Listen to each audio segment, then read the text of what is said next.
আসসালামু আলাইকুম। আশা করব সকলেই ভালো আছেন। আলহামদুলিল্লাহ, আল্লাহর রহমতে আমিও বেশ ভালো আছি। আজকে গুরুত্বপূর্ণ একটা বিষয় শেয়ার করি, যেটি নিয়ে আসলে কাউকে আমি কথা বলতে সেরকম ভাবে দেখছি না।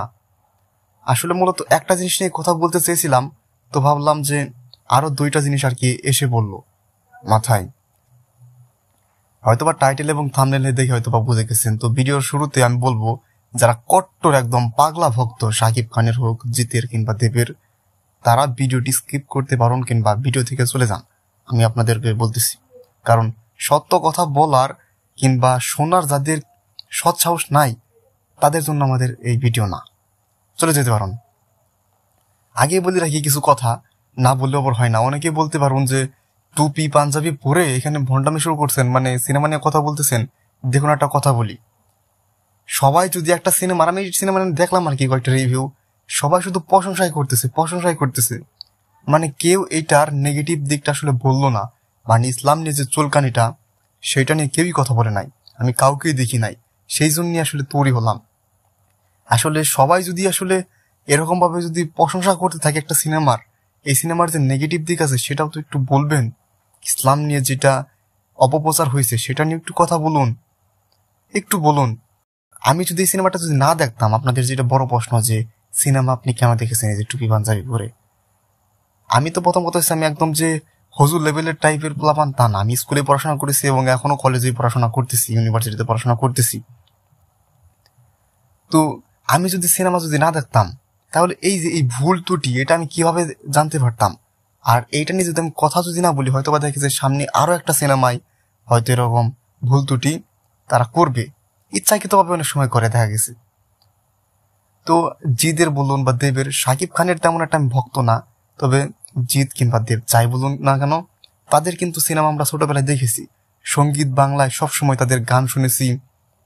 সেটা জিতের সাথী বলুন, একটা বন্ধন সিনেমার মাধ্যমে বলুন, বা শুভদৃষ্টি, 100% লাভ, বাচ্চা শ্বশুর, এইসব সিনেমা দেখে কিন্তু আমরা বড় হয়েছি।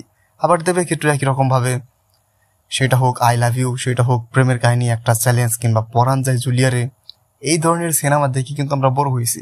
তাদেরকে খুবই ভালোবাসতাম, তাদেরও কিন্তু একটা সময় আমরা ফ্যান ছিলাম।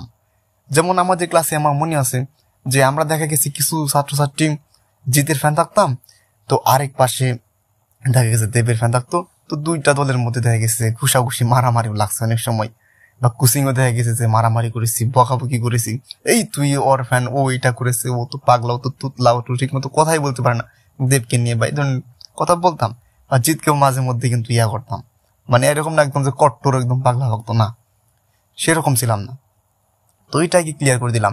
মানে তাদের যে আমরা ভক্ত বললেই তাদের যেটা যে ভুল হবে, ত্রুটি করবে, সেটা নিয়ে কথা বলতে পারবো না, এরকম ভক্ত হওয়ার কোনো দরকার নাই। আপনাদেরকেও বলবো, অন্তত এরকম ভক্ত হইন না।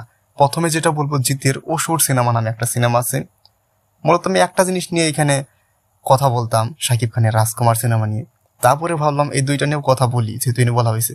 তো জিতের অসুর সিনেমা, সেই সিনেমার মধ্যে জিত বলতেছে আল্লাহকে কোথায় রাখবো, ঈশ্বরকে কোথায় রাখবো, বা কে সৃষ্টি করেছে সেগুলো নাকি আমরা মানুষরা নাকি ঠিক করেছি। আল্লাহ তাআলাকে কোথায় রাখবো, ঈশ্বরকে কিভাবে সৃষ্টি করেছে, সেখানে যদিও তার পাগলা ক্যারেক্টার দিছে আর কি, সে পাগল হয়ে বলতেছে। কিন্তু এই জিনিসটা কেন বলবে? এটা কি সত্য বলুন তো দেখি? আমাদের ইসলামের সাথে কতটা সাংঘর্ষিক এবং শিরকি কথা একটা, কুফুর একটা কিরকম কথা। আল্লাহকে কোথায় রাখবো বা সৃষ্টি করেছি, এটা তো আমরা কোনো সময় ভাবতেই পারি না। আমাদের ধর্মে এই ধরনের কোনো কথা ভাবতে পারি? কখনোই ভাবতে পারি না। অথচ সে কিন্তু বলতেছে এই কথাটা। আপনারা ইচ্ছা করলে একটু প্রথম দিকে এটা দেখবেন, বলছে। তো এটা আসলে কতটুকু সাংঘর্ষিক। এখন আপনারা অনেকে বলতে পারুন যে এটা তো আসলে নায়কের সবসময় হাত থাকে না, ডিরেক্টরের হাত থাকে, যারা প্রযোজনা করে এদেরকে অনেক সময় হাত থাকে। দেখুন, ওইসব আমাদেরকে বোঝাবেন না তো, আমরা ওগুলো বুঝি। সিনেমা নিয়ে একটা সময় ছিল, প্রচুর স্টাডি করেছি, প্রচুর পড়াশোনা করেছি, প্রচুর সম্পর্কে জানছি, বিএফএক্স, কয়টা শর্ট দিতে হয়, সবকিছু সম্পর্কে। হয়তো আপনারা দেখবেন যে এর জন্য আমার কিন্তু একটা চ্যানেল আছে যে সিফাত ইসলামিক নাটক, আমি কিছু নাটকও করেছি ওই জন্য। মানে সিনেমাটি আমার খুব ভালো লাগতো। আমার যখন 100K সাবস্ক্রাইব হবে, তখন আমি আপনাদেরকে একটা জিনিস বলবো নি। তো যাই হোক, সেটা রেখে দিলাম এখন। তো ওগুলো আসলে বুঝি লাভ নাই। জিতের মতো একটা নায়ক, দেবের মতো একটা নায়ক, শাকিব খানের মতো একটা নায়ক, আপনার কি মনে হয় তারা কি স্ক্রিপ্ট পড়ে, গল্প পড়ে তারা কি সিনেমা করে না? নিশ্চয়ই পড়ে। পরে তারপরে কিন্তু একটা সিনেমা করে, টাকা তো অবশ্যই পায়। তাহলে আপনি কিভাবে ভাবতে পারুন যে তারা একদম বোকা সেজে বললো ডিরেক্টর আর তারা সিনেমা করলো? না, করে না। তারপর 2 নম্বর, এটা আনতে চেয়েছিলাম না, তারপর আনলাম দেবের একটা সিনেমা, কমান্ডো নামে একটা সিনেমা, যে সিনেমা বাংলাদেশ থেকে এমনিতেই পোস্টপন্ড হয়ে গেছে। সেইখানে দেখানোর চেষ্টা করছে পিছনে কালেমার পতাকা নিয়ে যে তারা সন্ত্রাসী। আচ্ছা, ইসলাম কি সন্ত্রাসী বা কালেমা কি কোনো সন্ত্রাসীর প্রতীক? পিছনে কালেমা নিয়ে এরকম অস্ত্র ধারণ করে একদম ইয়া করতেছে, এটা কেন দেখাবে? আচ্ছা, এটা যেহেতু পোস্টপন্ড হয়ে গেছে বা স্থগিত হয়ে গেছে, এটা নিয়ে বেশি কিছু বললাম না। তবে এটা সাবধান হওয়া উচিত যে না, কি করতেছেন আপনারা? বাংলাদেশকে একটা মুসলিম কান্ট্রি না, আপনারা এগুলো বানাবেন কেন? এগুলো কেন বানাবেন? এটাই তো প্রশ্ন আমাদের। আচ্ছা, লাস্টে আসি যে এটা নিয়ে আসলে মেন কাহিনী বা মেন টপিক, এটা নিয়ে আসলে বাংলাদেশের কোনো ইউটিউবারকে দেখলাম না। বরং কিছু কিছু ইউটিউবার এরা রিভিউ করতেছে, গান হোক টেইলার হোক, রিভিউ দেখি মাঝে মাঝে এদের, বা রোস্ট চ্যানেল আর কি বলতে পারুন। এরা প্রথমে নামাজের দাওয়াত দিতেছে যে এপারের চাইতে ওপারের জীবন বেশি সুন্দর, আবার ভেতরে সিনেমা দেখতে বলতেছে। আরে বেটা, তুই নামাজের দাওয়াত দিলি নাকি সিনেমার দেখার দাওয়াত দিলি, সেটাই তো বুঝলাম না। এরা আসলে কি মনে করে আসলে বুঝি না। নামাজের দাওয়াত দিতেছে একই ভিডিওতে, আবার সিনেমাও দেখতে বলতেছে। আশ্চর্য কথাবার্তা। শুধু নামাজ পড়ি আপনি জান্নাত পাবেন, এত সহজ? হ্যাঁ, এত যদি সহজ হইতো তাহলে তো অন্যান্য কোনো ভালো কাজ করার দরকারই ছিল না। এই যে কোরবানি গেল কিছুদিন আগে, কোরবানি করার দরকার ছিল না, নামাজতাম পড়ি। এইটা যদি শুধু ভাবতাম বা জানতাম, যাদের সামর্থ্য হয়েছে, যারা দিয়েছে কোরবানি, এইটা যদি হতো তাহলে তো কাজ হয়ে যেত। আশ্চর্য জিনিস। 5 ওয়াক্ত নামাজ পড়ি, তাতে কি আমি জান্নাত পেয়ে যাবো এমন না। সিনেমা যে দেখতেছি আমি, এই সিনেমা দেখার কারণে কিন্তু আমার গুনাহ হচ্ছে, আমার চোখের গুনাহ হচ্ছে। যারা শুধু সিনেমা করতেছে তারা যে গুনাহগার হচ্ছে তা তো না, আমিও কিন্তু গুনাহগার হচ্ছি। আচ্ছা, অনেক বকর বকর শুরু করছি, অনেক কিছুই কথাবার্তা মাধ্যমে বড় হয়ে গেছে। মেন কথাটা আসলে বলি, শাহিদ খানের এই সিনেমা কি দেখানো হয়েছে? যারা রাজকুমার সিনেমা দেখেছেন তারা হয়তো বা খেয়াল করেছেন, সেখানে মাহিয়া মাহি সে কিন্তু সাকিব খানের মা।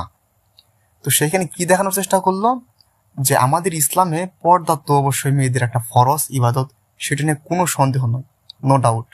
কিন্তু এখানে কি দেখানোর চেষ্টা করলো, কট্টর যে আর কি ইসলামবাদ আর কি।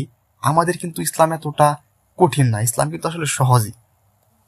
ইসলাম আবার একদিক থেকে সহজ, দিক থেকে কঠিন। কিন্তু এখানে যেভাবে দেখানো হয়েছে সেই হিসেবে বলতেছি, শাকিব খান ছোট থাকে, মেন যে কাহিনী এটাই কিন্তু নিয়ে কাহিনী। শাকিব খান ছোট থাকে, শাকিব খানকে যখন পুকুরে পড়ে, বাড়ির পাশে একদম পুকুর, সেইখানে মাহিয়া মাহি তাকে পুকুর থেকে তুলে, তার কিন্তু সন্তান, সেই কারণে নাকি তাকে তালাক হয়ে যায় ইসলাম থেকে, সে তালাক হয়ে যায় এবং তালাক হয়ে গেছে। এইটা দেখানোর চেষ্টা করেছে, এটাই দেখানো হয়েছে, এটাই মেন কাহিনী সিনেমা। তারপরে মাকে খুঁজে যাই হোক, যাই করুক। আচ্ছা বলুন তো, ইসলাম এরকম বলছে আপনার সন্তান মারা যাইতেছে সামনে বা বাড়ির পাশেই, আপনি তাও যাইতে পারবেন না? এরকম পর্দা কথা বলা হয়েছে? বাংলাদেশের সিনেমায় এত লেম কন্টেন্ট, এত বস্তা পচা সিনেমা, যেগুলো বলা যায়, এইগুলো সিনেমা দেখে নাকি আমি দেখলাম যে কান্না করে করে আসতেছে এই সিনেমা বলতে কি। হাইরে এত কষ্টের সিনেমা। আমার হাসি পেলো, হাসি পাওয়ার চাইতে বেশিরভাগ রাগ হলো, খুবই রাগ হলো। এগুলো সিনেমা দেখে দেখে দেখি যে কান্না করে একদম অস্থির, এটা নাকি একদম বাংলাদেশের ইতিহাসের সর্বশ্রেষ্ঠ সিনেমা হবে, নানান কিছু। এইটা সিনেমা? এইটা কোনো কাহিনী হলো? হ্যাঁ, ইসলামকে উস্কানি দিয়ে, কোচা দিয়ে, ইসলামকে জঙ্গি প্রচার করে সিনেমা তৈরি করা হচ্ছে। এগুলো সিনেমাকে বলে? এগুলো সিনেমা বলে? বলুন তো দেখি। বাংলাদেশের মানুষ হয়তো বা এখনো অনেকে দেখেনি, বা আমি সবাই দোষও দেব না, তো আমি বলবো একটু হয়তো দেখতে পারুন, কারণ এখানে যেভাবে ইসলামকে প্রচার করেছে, যেটা খুবই ঘৃণ্যতম, জঘন্যতম এবং খুবই বাজে একটা জিনিস হয়েছে। আমাদের ইসলাম এরকম না। আমাদের ইসলাম সার্বজনীন জীবন ব্যবস্থা, নারীদেরকেও স্বাধীনতা দিয়েছে, নারীদেরকে স্বাধীনতা দেয় নাই। আশ্চর্য জিনিস। আপনার সন্তান যদি কোনো কিছু হয় তাহলে আপনি বাইরে যেতে পারবেন, এই অধিকার তো দিছে, এই স্বাধীনতা তো দিছে। বাড়ির পাশে পুকুর, সেইখানে নাকি তার সন্তানকে শুধু বাঁচাতে গিয়েছেই বললেই সে নাকি তালাক হয়ে গেছে। আরো কিছু জিনিস দেখানোর চেষ্টা করছে, আমি একবার করে তো দেখেছি, কেটে কেটে দেখেছি, সেই জন্য এত কিছু বললাম না। তো যাই হোক, এইটা নিয়ে অন্তত একটু হলেও কথা বলুন, এত বেশি প্রশংসা করার দরকার নাই। তো সিনেমা তো জায়েজ না, না যাইছে একটা কাজ। এইটা নিয়ে যেভাবে মানুষ বলতেছে বলা উচিত না। একটু এটার বিরুদ্ধে কথা বলুন, একটু বিরুদ্ধে কথা বলুন সিনেমার বিরুদ্ধে, কারণ আপনি মুসলিম, তো মুসলিম হলে অবশ্যই কথা বলুন। তো এটাই ছিল বলার। সকলেই আশা করি পাশে থাকবেন। আসসালামু আলাইকুম।